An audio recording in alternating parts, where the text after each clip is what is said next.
magic porridge pot. In a tiny village in Russia lived a girl named Shashenka. Life was hard, so hard that everyone in the village was thin from hunger, and the thinnest and hungriest of them all were Shashenka and her mother. Their bellies growled so loudly at night that their neighbours complained. "Keep the noise down, will you?" Every day Shashenka went into the woods looking for something to eat, but no matter how hard she searched, there was nothing to be found. Finally, Shashenka could bear it no more. She sat on a rock and cried.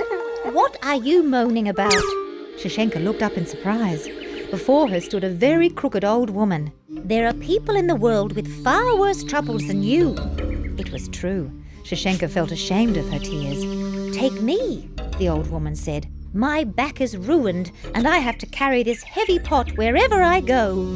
The pot was indeed very heavy, and weak and hungry as she was, Shashenka offered to carry it a while.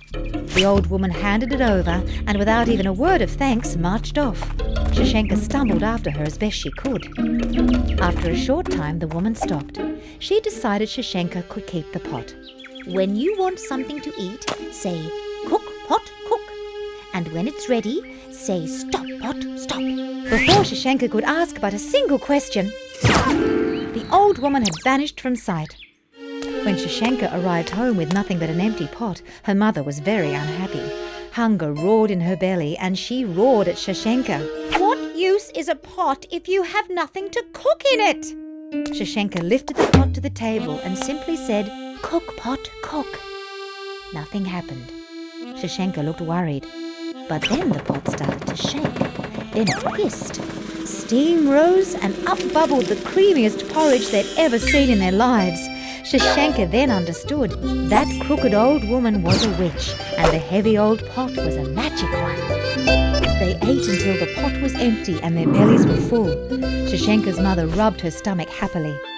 She was already thinking about their next meal, so didn't hear Shashenka whisper the other magic words. "Stop, pot, stop. We should share our good fortune with our neighbours," Shashenka said.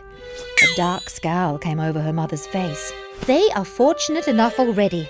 Our stomachs won't growl tonight, so they'll sleep soundly. Who knows when the magic will run out?" She made Shashenka swear not to tell a soul about the pot. The next day, Shashenka went to play with her friends, but they were so weak with hunger that their games didn't last long. She ached to tell them about the magic pot, but she had promised her mother not to, and so remained silent. At home, Shashenka's mother fussed over the pot. She polished and patted it. Then she threw away every other pot in the house. All that hard work made her hungry again. "Cook, pot, cook," she commanded. And hey presto, from inside the pot, more delicious porridge bubbled up. Not even bothering to get a bowl, she ate straight from the pot. Delicious! But as quickly as she ate, the pot kept filling up until it was set to bubble right over the edge. "Oh dear! How did Shashenka make the pot stop?" "Enough, pot, enough!" But the pot bubbled on. "That's plenty, pot!" The porridge steamed over the edge and onto the table. "Really, that will do!" The porridge poured onto the floor. Shashenka's mother started to panic. "Cease! Finish! No more!" But the pot kept right on cooking. Porridge poured through the windows and down the street, bubbling and boiling, forming a great wave that rolled through the town. It bubbled into letterboxes and oozed up chimneys. Townsfolk clambered onto roofs. Dogs and cats bobbed along like tiny boats. Shashenka heard the villagers calling out in distress. She raced down the hill and leapt into a wash tub floating by. She paddled through the sticky sea of porridge back towards her house. "Stop, pot, stop!"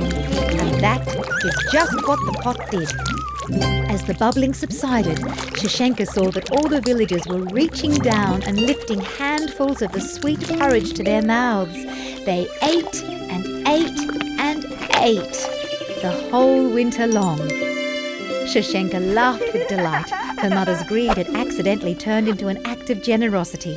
But mostly she laughed because her village was now the happiest, best-fed village in the land.